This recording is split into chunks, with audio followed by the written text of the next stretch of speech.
So effective altruism, it's about doing the best you can for other beings, human and animals. So if you want to do this, which area is best to focus on? Human poverty or global poverty? The environment maybe, or animals? What would you say? Yeah, so I started off just having the broad goal of doing the most good. I saw so many issues in the world that I wanted to help with. There was climate change, there was global poverty, there was medical issues like cancer that I felt personally connected to. But I knew that my ultimate goal was just to help others as much as I could as possible.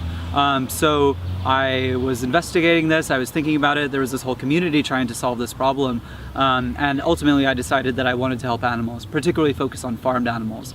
And the arguments are pretty simple. You know, there are so many of them, they're suffering so greatly, not many people are working to help them, so you can have a really big impact by being one of the first.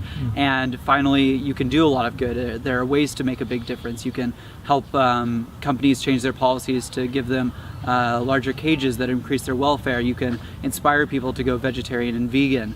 There are all these things you can do, and ultimately you can put in a very small amount of effort and do huge amounts of good. And that cost effectiveness is ultimately what really appeals to me and why I focus on helping animals. You began to touch on that, but what are the most effective methods you can use for helping animals? What have you found so far?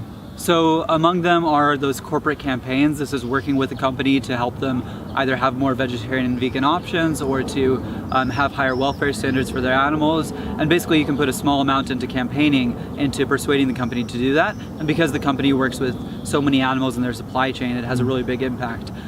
You can also create what I call triggering events. So these are things in society that inspire people to take action, to change their own diets, to become activists, to do all these things to help animals. So this is like an undercover investigation, for example, that changes the public outlook on animal welfare and how farmed animals are treated, and helps people realize what's going on. And I think that's a really impactful way to help as well.